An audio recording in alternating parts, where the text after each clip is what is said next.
इसका आयोजन का प्रमुख आयोजन हमारा 21 को जबलपुर में होगा और जबलपुर में हमारे देश की राष्ट्रपति महामहिम द्रौपदी मुर्मू जी वहां पर उपस्थित रहेंगे और उनके साथ में मुख्यमंत्री जी भी इस योग दिवस के कार्यक्रम में वहां पर उपस्थित रहेंगे।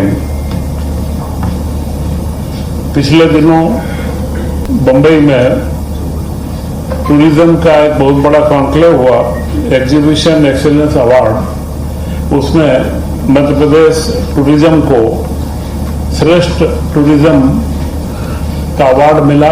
इन्होंने 20 से ज्यादा कॉन्फ्रेंसेस मध्य प्रदेश के अंदर आयोजित करी और विभिन्न क्षेत्रों के टूरिज्म की ओर पर्यटकों का आकर्षण बढ़ाने में सफलता प्राप्त करी है।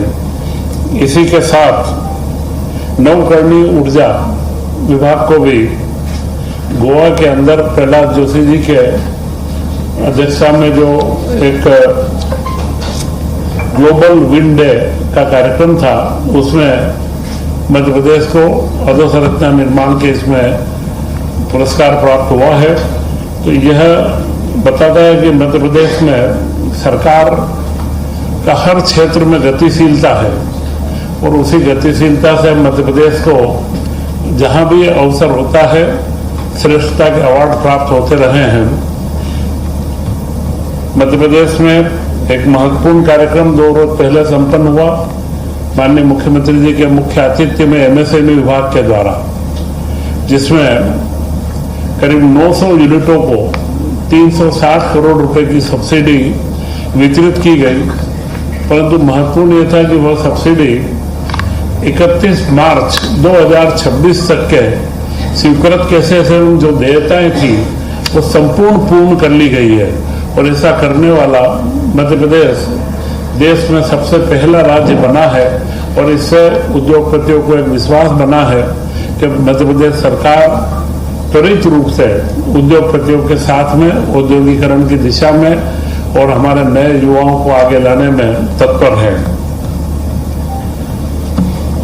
एक साइबर सुरक्षा जो आज के इस समय में हम लोग देख रहे हैं, लगातार साइबर सुरक्षा की एक बहुत अच्छी सेमिनार राष्ट्रीय स्तर की भोपाल में संपन्न हुई और उसमें मुख्यमंत्री जी डॉक्टर मोहन यादव जी के द्वारा मध्य प्रदेश में साइबर सुरक्षा सेंटर स्थापित करने की घोषणा करी है और इस सेंटर के माध्यम से हम हमारे प्रदेश के नागरिकों को किस तरीके से सुरक्षित रखा जाए, उनको कैसे पूरी जानकारियां उपलब्ध करें, उनको किस तरीके से जागरूक करें और उसी के साथ में हमारे जो साइबर से संबंधित जो आधुनिक उपकरण जो चाहिए वे सारे इस सेंटर के अंदर हम उपलब्ध कराएंगे।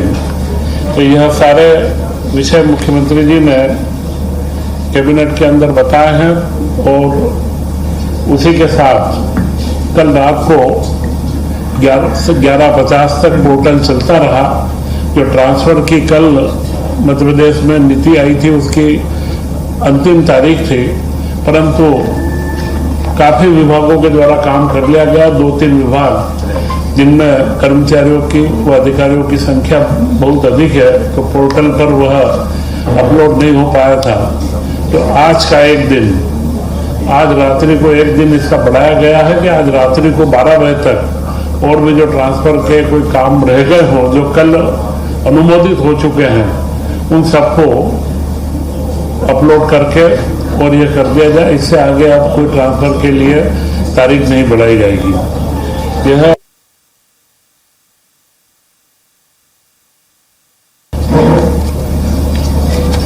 कैबिनेट के अंदर महत्वपूर्ण कुछ निर्णय हुए हैं। उन निर्णयों के अंदर इंदौर की मेट्रो जिसकी लागत 2017 में 17,500 करोड़ रुपए का आकलन किया गया, 7,500 करोड़ का आकलन किया गया था, उसका पुनर्निरीक्षण अनुमान व कुछ क्षेत्रों में मेट्रो का अलाइनमेंट बदला गया, कहीं पर उसको अंडरग्राउंड भी किया गया जब व्यवहारिक रूप से जनप्रतिनिधियों की और सबकी मांग के ऊपर। तो उस तरीके से और जो समय काल में 6-7 साल लगे हैं, इसके बाद में जो लागत की वृद्धि हुई है तो अब वह 12,889 करोड़ 12,900 के करीब उसकी लागत हो चुकी है।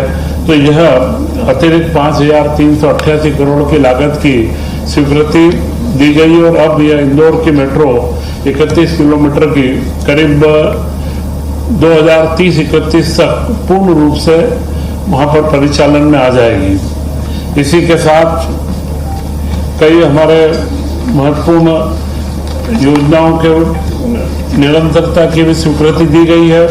करीब 24,200 करोड़ की योजनाओं को निरंतरता की स्वीकृति दी है, जिसमें वन विभाग के प्रोजेक्ट टाइगर का है, श्रम विभाग की कल्याणकारी सारी योजनाएं 531 करोड़ की, जनजाति विद्यार्थियों की शैक्षणिक सुविधाओं के लिए 687 करोड़ और खास करके कुटीर ग्रामोद्योग उद्योग में जो रेशम उत्पादन को बढ़ावा देने के लिए 639 करोड़ की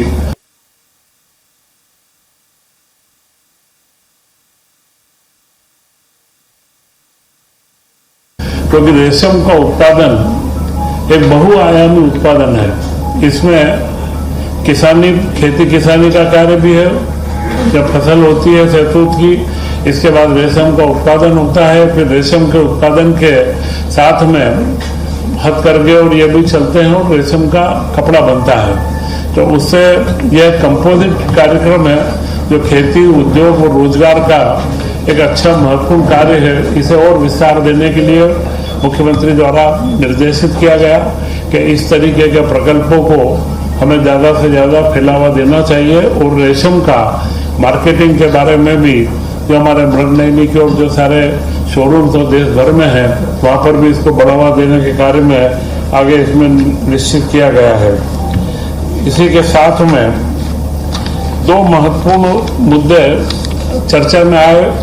एक सामुदायिक स्वास्थ्य केंद्र, वर्तमान में कई सामुदायिक स्वास्थ्य केंद्रों में जो 20 बिस्तर से ऊपर के हैं, उनमें डॉक्टरों की व स्टाफ की कमी देखी गई है।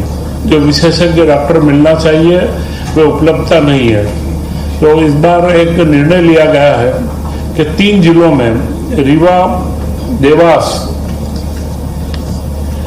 और एक और जिला हो रहा है, जिसमें तीनों जिले के अंदर यह 8 सामुदायिक केंद्रों को निजी तौर पर संचालन करने के लिए दिया जाएगा।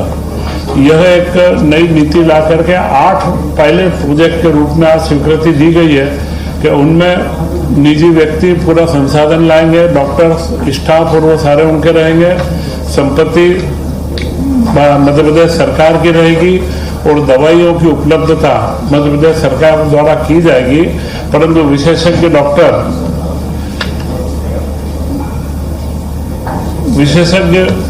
डॉक्टरों की उपस्थिति वो सुनिश्चित करेंगे। उसके साथ में जो योग्य और ट्रेंड स्टाफ चाहिए वह सब उसे पीपीपी मॉडल के ऊपर उसको लेकर के आना पड़ेगा। इसका टेंडर की प्रक्रिया रहेगी और जो इसमें कम से कम लागत के अंदर चलाएंगे और अच्छी गुणवत्तापूर्ण जिनका रिकॉर्ड रहेगा, उन्हें यह केंद्र 8 पायलट प्रोजेक्ट